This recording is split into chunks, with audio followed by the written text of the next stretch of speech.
loves, welcome back to my channel. If you are new here, my name is Faith, and today guys, I'll be checking out Piers debate with James Barr over fungi sexuality, and he said mushrooms can't be gay. Oh my gosh, you guys, this is gonna be a funny one. I can't even imagine what Piers is gonna do or say in this video. I can already envision his words in my head, and if you're yet to subscribe to this channel, please consider subscribing. Give this video a massive thumbs up, comment, share, and all that good stuff. And if you are ready, let's see what this one is all about. When we launched this show about 16 months ago, this was the kind of story I had in mind. The Royal Kew Gardens are set to hold an exhibition called Queer Nature at the end of the month. The event promises to break the binary and challenge traditional expectations by showing how fungi and plants have a special connection to the LGBTQ community. Queer nature to me is basically a very apt description of nature. For me, queer nature is about rethinking how we see the world around us and our place in it. Viewing the world of nature as queer is an act of freedom and liberation. Well, the event promises to bring together horticulturalists, scientists, authors and drag artists, even featuring a performance from a bearded lady and a DJ who will play queer sets. My question for all this is why?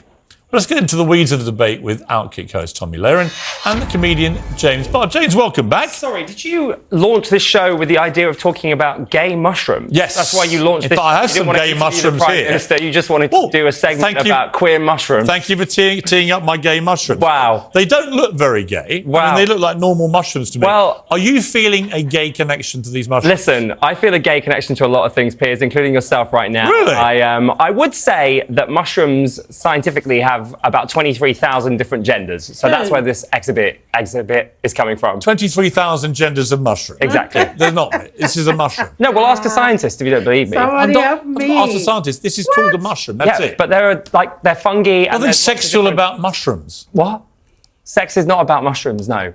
So why are we having some queer celebration of things like mushrooms? I just don't understand why you care. Why is this such a problem? I care because I don't see the point of it. Because, well, it's We've just had Pride Month, where the entire month was taken up with turning everything LGBTQ, and now it's 2+ something else, right? It's extended. Right? So letters I can't even remember. The rest of the year is Why great. does Kew Gardens have to go queer? I don't get it. Why can't it? Why should it? Well, because why can't we just have straight plants? Because I tell you what it's doing. It's making queer people feel happy, and ultimately, isn't something. Sorry, but society shouldn't just be about changing everything so that you, James Barr, get your kicks out looking at a kinky mushroom. Listen, you might want to spend your life being miserable, but I tell you what really I'm very happy. I tell you I'm what's not actually miserable at all. happening. Like yesterday, you lost an NTA to a gay man, so you've decided to find any story you can to attack queer people because you want to get your own back on Graham Norton. I hadn't actually thought of that. That's exactly what's happening. It is true. It is entirely Graham Norton. It's entirely Graham Norton's sexuality that enraged me. Let's bring in Tommy Laren. Tommy, I just don't know where we start with this.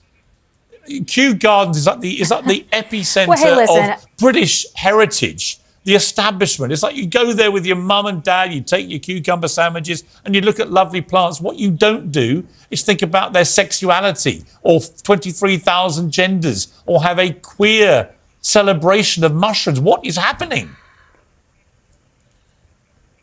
Well, I'll tell you this, what concerns me is if there are 23,000 genders for mushrooms and fungus, I'm a little concerned because the LGBTQ plus barbecue is already too long for most Americans and most people to memorize. So now if we have 23,000 genders added to that, I'm not sure we want to take our cue from plants.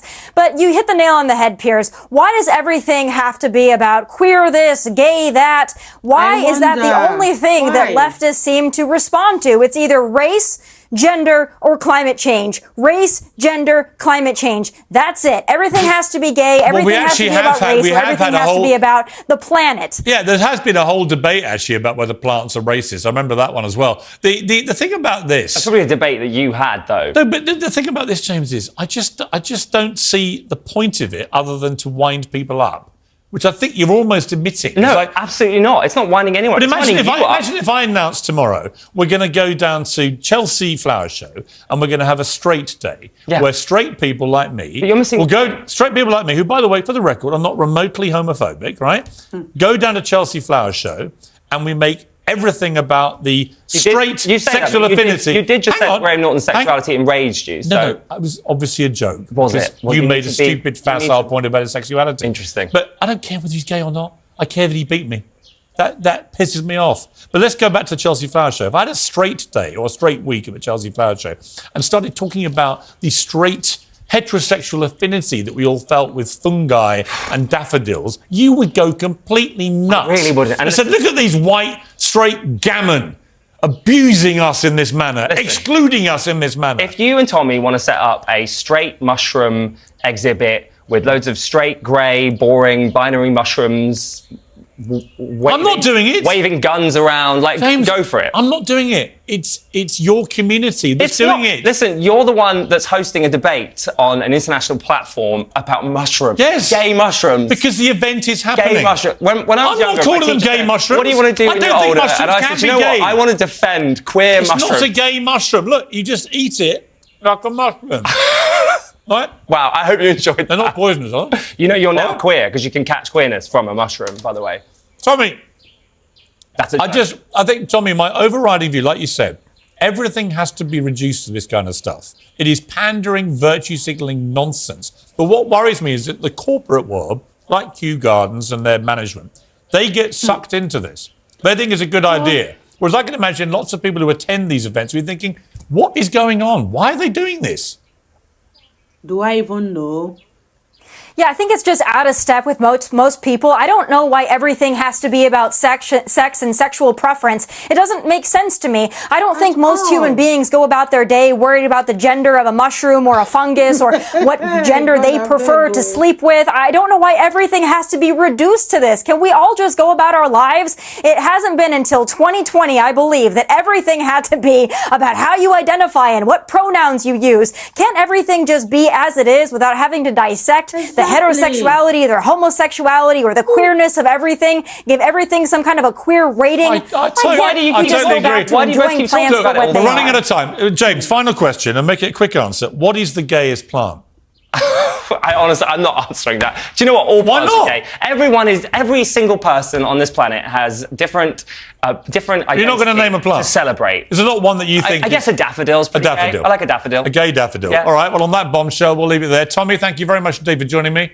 It's nuts. We know it's nuts, but James will keep coming back to defend the nuts, and that's why I like him. You guys. Oh my gosh. How did the world get to this particular point that we are? I can't even believe what I just heard. Like, I wonder what goes on in this gay activist mind. Because how did we get to the point of plants being... You guys, this is so ridiculous. It's very baffling. How did we get to the point of mushrooms having 23,000 genders? Oh my gosh. Oh my god, this is beyond me. I don't even know what else to say, but hey, God, I beg you. How? Let me know your thoughts on this one, because I am so dumbfounded. I don't know what to say. Like, when I thought I have heard it all, oh my gosh, I didn't know what was coming. I didn't realize that the world has gotten to this point. This is a state of absolute madness. Let me know what you guys think about this particular one, because whoo,